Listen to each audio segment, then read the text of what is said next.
ketemu pikir saya, udah nggak bisa apa-apa lagi, sudah nggak punya kemampuan daya upaya apapun. Saya sampai di Jakarta pun saya bersih-bersih makom. Bersih-bersih makom umum, saya nggak mengharapkan sama keluarganya untuk dibayar begini. Enggak. Ikhlas lillahi ta'ala, daripada saya nggak punya kerjaan. Nabi bilang kan bekerja, yang penting bergerak.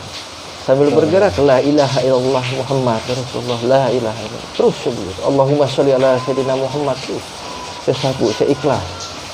Udah, setelah itu ada saja yang kasih beras buat kamu makan, ada gitu. Kontrakan terbayar gitu.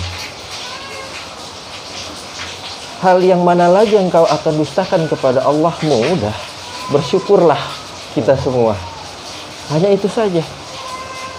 Sampai saya lihat itu Habib Novel, saya lihat ceramah begini, saya ambil intinya yang baiknya semua, saya ambil. Saya putuskan sama anak istri. Bagaimana kalau kita berangkat ke Solo? Orang-orang berangkat ke Solo mungkin jalan-jalan kemana bawa anak istri, ada persiapan ya. Walaupun nggak semua. Saya dari Jakarta ke Solo hanya bawa uang 800.000. 800.000. Saya bawa uang 800.000, bawa HP 1, bawa anak 3, naik bus Sinar Jaya dari Terminal Cibitung. Dengan biaya bus itu 580.000 sampai di terminal Tirtonadi.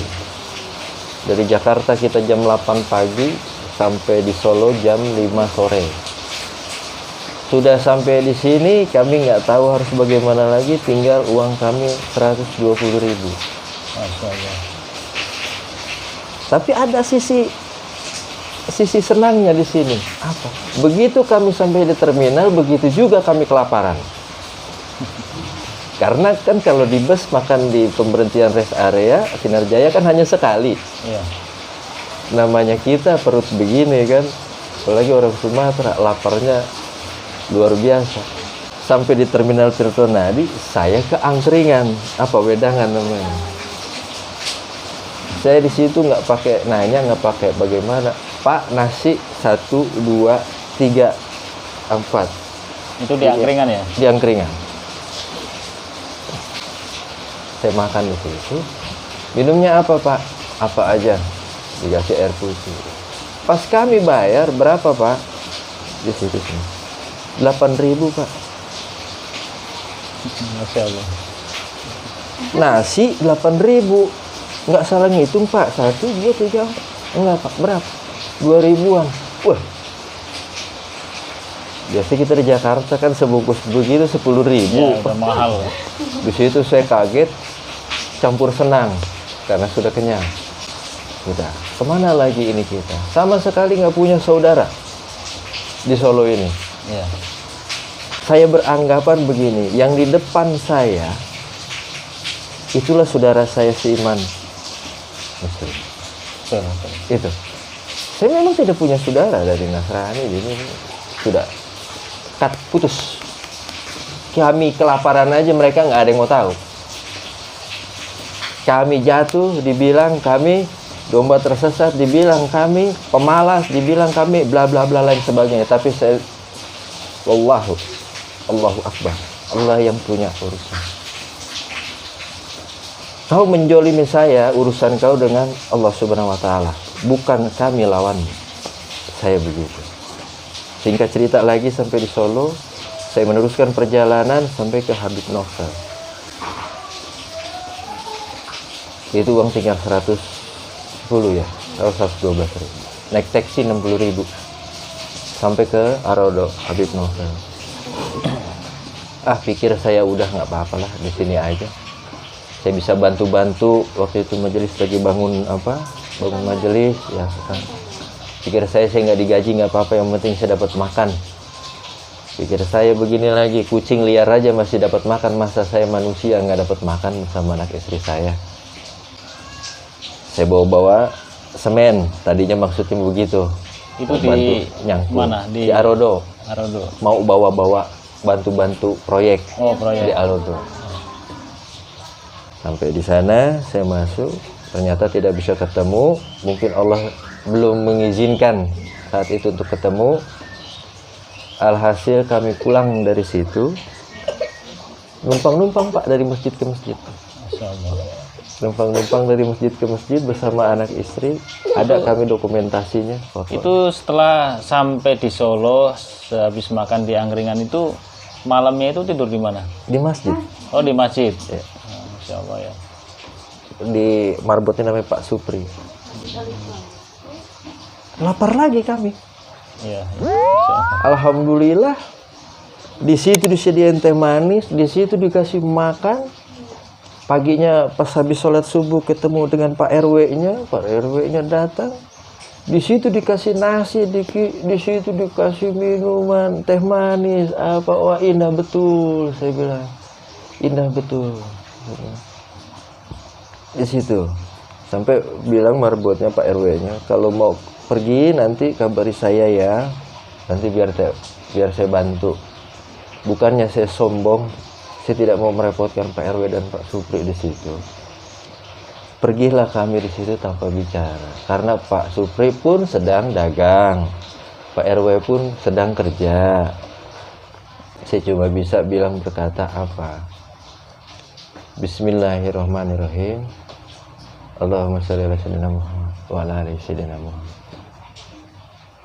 Semakin saya tidak tahu jalan, semakin saya buta dengan jalan itu, semakin saya bersalawat. Hanya salawat yang bisa bantu saya kepada Nabi Muhammad dan disampaikan kepada Allah Subhanahu wa Ta'ala. Masya Allah. Disitulah saya rasakan, ya Pak, saya nggak punya saudara, tapi di hadapan saya saudara semua, seiman, semuslim. Saya tidak punya rumah, tapi Allah kasih rumah saya banyak betul. Masjid satu apa itu namanya ya, yang di Pasar Kliwon, Masjid Asegaf. Sampai ke masjid di terminal itu saya lihat, balik lagi ke terminal, Masjid Al Musafir. Banyak betul rumah Pas kami. sesuai namanya ya, Al Musafir. Saya lihat, lah, Masya Allah, Al Musafir. Ini jawaban aku. Jadi saya ketawa, bukannya saya sedih, jadi saya ketawa. Ketawa gimana? Allah itu lebih dekat daripada urat nadi, itu betul. Allah itu lebih dekat sama kita. Itu. Nabi Muhammad SAW itu betul-betul sayang betul sama kita semua ini. Disitulah saya sampai di Solo, sampai ketemu kita dengan Habib Nuh Al-Haddad Di Solo, di Solo. Habib Nuh Al-Haddad. Ya. sempat ketemu ya. Sempat ketemu, ada fotonya, Masya dokumentasi. Allah. Terus gimana reaksi dari Habib Nuh? Luar biasa. Yang sangat luar biasa lagi, singkat cerita, itu nggak pernah terpikir saya mau ke Habib Nuh, tapi Allah belokkan ke situ. Malam tidak ketemu Habib Nuh, terus pagi ketemu Habib Nuh. Masya Allah. Ada, saya masuk ke situ. Antum siapa namanya? Saya bilang saya Abdul Jaja. Saya mualaf dari Jakarta ke sini. Mau ngapain ke sini? Saya ke sini mau ketemu, mau silaturahmi ke Majelis Ar-Raudhah. Ketemu? Tidak. Terus ketemunya sama siapa? Alhamdulillah saya ketemu dengan Allah. Ketemunya bagaimana? Kalau kita bilang ketemu dengan Allah, opo iyo, kan begitu. Iya, bagaimana ketemu dengan Allah? Allah kasih petunjuk ke sini tanpa kita sadari dan tanpa kita tidak mengerti Allah yang bekerja buat kita. Sampai ke Habib Nuh, saya bilang, Habib, saya ini rindu Rasulullah, saya ini rindu Allah, saya ini rindu Muslim, Saya harus bagaimana ini? Antum sudah bersahadat. Asyhadu an la ilaha illallah, asyhadu anna Muhammadar Rasulullah. Tiada Tuhan selain Allah, Nabi Muhammad utusan Allah. Udah. Oh ya betul. Nah, sekarang antum mau bagaimana? Terserah Allah. Di situ karakter saya sudah dihabiskan. Jadi saya sudah tidak bisa mikir sampai sekarang. Tidak bisa mikir, jadi bagaimana? Semua hanya Allah yang atur. Saya hanya bisa bergerak. Apa yang bisa saya kerjakan, saya kerjakan. Yang penting itu halal, berkah. Yang kita carikan berkah. Saya punya uang berapa ratus triliun pun kalau tidak berkah, kemakan perut anak istri, buat apa? Prinsip saya, semakin susah, semakin sulit hidup itu, semakin bersedekah. Sebesar dan sekecil apapun itu, cukup itu aja. Itu prinsip saya. Sampai akhirnya kita, singkat cerita, bicara ngobrol sama Habib Nuh Al-Haddad. Nah, kasih anak nih, ketemunya di angka 8 lagi, 80.000. 20, 24 lembar, 80.000. Allah punya maksud apa lagi ini, saya nggak ngerti. Mau pulang Jakarta, mau di sini terserah. Sudah kerja belum? Sini, pegang kepala saya. Selesai, udah silakan. Salim, kami foto, minum situ, makan, pulang. Nah itu Pak, kami ke terminal. Pas sampai di terminal kami lihat masjidnya Al Musafir, di pintu timur yang arah mau ke bis yang mau ke timur kan ada itu. Di situ kami beristirahat.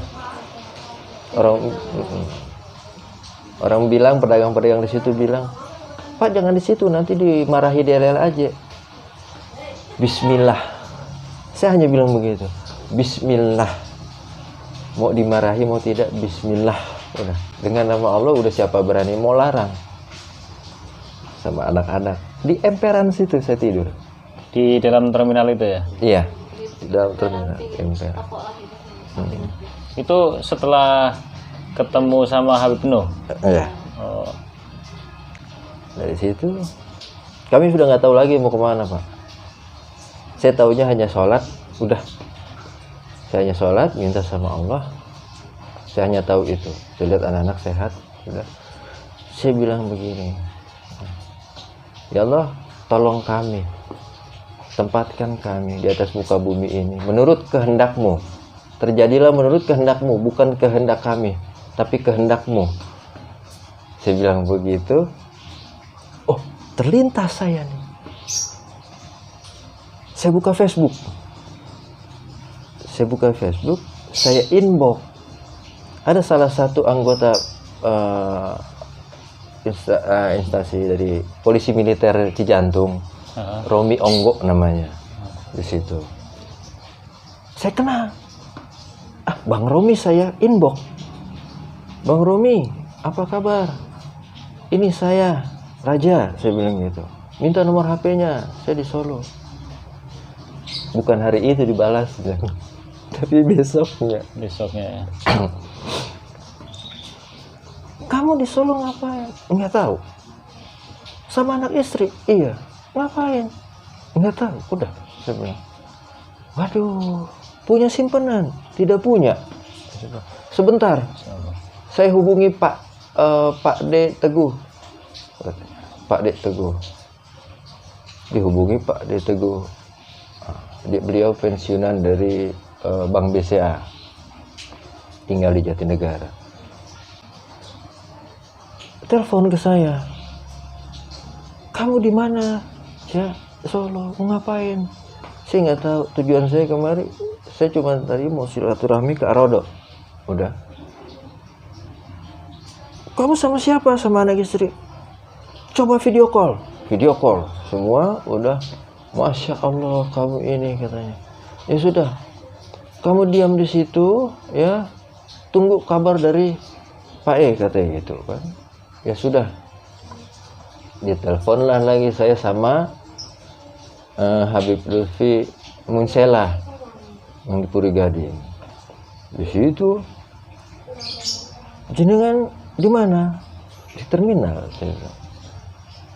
Saya ada kabar dari Pak Teguh, ya. Jenengan ada di situ, ada di terminal. Jenengan diam di situ, nanti ada orang saya yang ke situ untuk jemput. Kata. Saya pikir apa iya apa enggak. Saya dengan santainya aja, udah saya sama istri ketawa-tawa. Saya nggak merasa di situ beban. Mau balik ke Jakarta, mau ke rumah siapa, Pak? Yang namanya saya sudah menjadi mualaf. Itu. Mau ke rumah siapa? Saudara, namanya saja. Tapi kalau sudah minta ke Allah, yang kaya bisa dibalikan, yang miskin bisa dinaikkan. Sudah saya percaya begitu sama Allah Subhanahu wa Ta'ala. Jadi dari situ Habib Lutfi berkata, jenengan balik lagi ke Jakarta atau bagaimana? Ini Habib Lutfi yang mana? Yang Munsela. Yang Munsela. Ada fotonya di Puri Gading. Di Purwodadi.